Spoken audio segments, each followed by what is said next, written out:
১০ বছর আগের একটা বাইক ইন্ডিয়াতে ফ্লপ খাওয়ার পর ৫ বছর আগেই ডিসকন্টিনিউ হয়ে গেছে। বাট বাংলাদেশে আসার পর এই বাইকটার প্রাইস হয়ে গেছে ৪,৩৫,০০০ টাকা।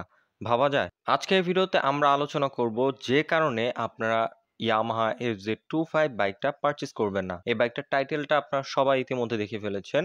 কিনলেন তো ঠকলেন। সো কি কারণে কিনলে ঠকবেন সেই সম্পর্কেই আজকে ভিডিওতে আলাপ আলোচনা করব। আর বেশি কথা না বাড়িয়ে চলুন ভিডিও শুরু করে ফেলি। ভিডিও শুরু করার আগে বলে দিই, চ্যানেলের নতুন দর্শক হয়ে থাকলে অবশ্যই চ্যানেলটি সাবস্ক্রাইব করে ভিডিওটি কন্টিনিউ করবেন। প্রথমে কথা বলতে হবে এটার ইঞ্জিন নিয়ে। এটার ইঞ্জিনের পাওয়ার টর্ক এই সেগমেন্টের মধ্যে খুবই কম। এইটার থেকেও কম প্রাইসে পাওয়া যাচ্ছে সুজুকি জিক্সার 250। ওইটার power output, total response, ready pick up এটার থেকে আপনারা অনেক বেশি বেটার পাবেন। এটার ম্যাক্সিমাম পাওয়ার প্রডিউস হয় 20.8 PS, ম্যাক্সিমাম টর্ক প্রডিউস হয় 20.1 নিউটন মিটার। এই হচ্ছে ৪,৩৫,০০০ টাকার একটা বাইকের পাওয়ার এবং টর্ক। সো যে কারণে কিনলেই ঠকবেন, প্রথম কারণ হচ্ছে এটার ইঞ্জিনটা এই সেগমেন্টে বা এর থেকে কম প্রাইসেও এর থেকে পাওয়ারফুল ইঞ্জিনের বাইক পাওয়া যাচ্ছে। এখন ২.৫ লক্ষ টাকা বাজেট রেঞ্জের ভিতরেও আপনারা আপ সাইড ডাউন সাসপেনশনের বাইক দেখতে পান। বাট এটার মধ্যে ব্যবহার করা হয়েছে টেলিস্কোপিক সাসপেনশন। ৪,৩৫,০০০ টাকা বাজেটের একটা বাইকে টেলিস্কোপিক সাসপেনশন পাচ্ছেন। বাইকটার মধ্যে আমার কাছে যে জিনিসটা ভালো লাগছে একমাত্র প্রাইস সেগমেন্টের মধ্যে, সেটা হলো ডুয়েল চ্যানেল এবিএস। এছাড়া আর কিছুই ভালো লাগে নাই। টায়ার নিয়ে যদি কথা বলি, আগের এফজেডএস ভার্সন 2 যেটা আছে, এফজেডএস ভার্সন 3 যেটা আছে, ওইটার মধ্যেই 100 সেকশনের টায়ার রয়েছে। অন্তত এখানে 110 সেকশনের টায়ার প্রয়োজন ছিল। টায়ার এবং ফ্রন্টের ব্রেকিং দেখলে মনে করবেন যে এফজেডএস ভার্সন 2 বাইকটা আপনার সামনে রাখা হয়েছে। আর বডি কিট নিয়ে যদি কথা বলি, বডি কিটটা মোটামুটি আমার কাছে ভালো লাগছে। আপনার কি মতামত অবশ্যই কমেন্ট করে জানিয়ে দিবেন। আগের এফজেডএস ভার্সন 3 বা এফজেডএস ভার্সন 4 এর থেকে এটার বডির ফুয়েল ট্যাঙ্কের এক্সট্রা কিটটা যথেষ্ট সুন্দর রাখা হয়েছে। এটা নিয়ে হয়তো অনেকে আমার সাথে একমত হবেন।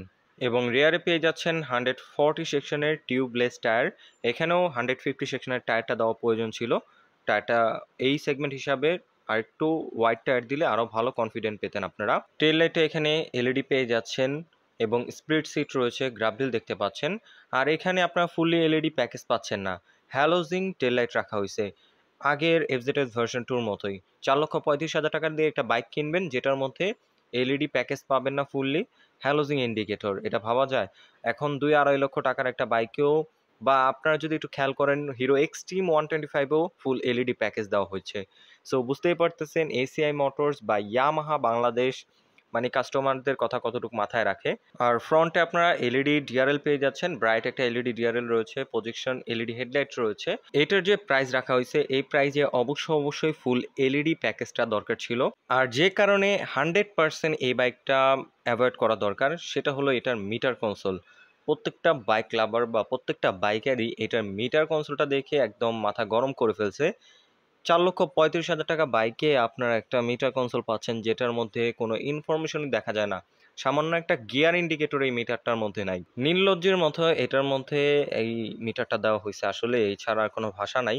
এটার মধ্যে অন্তত MT-15 এর মিটারটা দিলে ঠিকঠাক ছিল।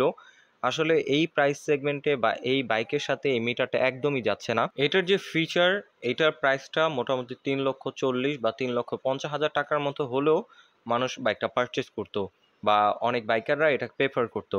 বাট এটার যে প্রাইস, এটার প্রাইসটা শুধু ওভার প্রাইস না, ওভার প্রাইস। এটার যে প্রাইস, এটার মিটারটা অবশ্যই আরও অনেক বেটার দেওয়া উচিত ছিল।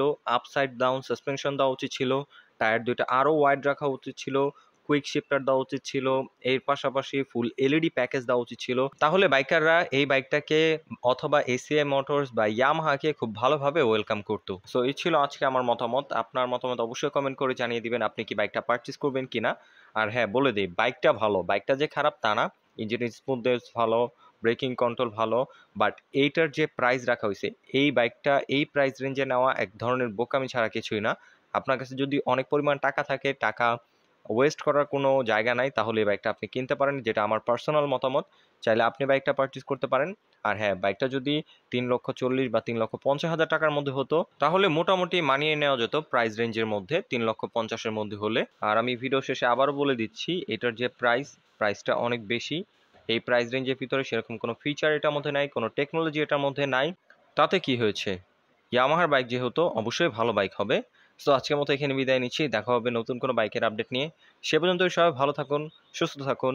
আসসালামু আলাইকুম।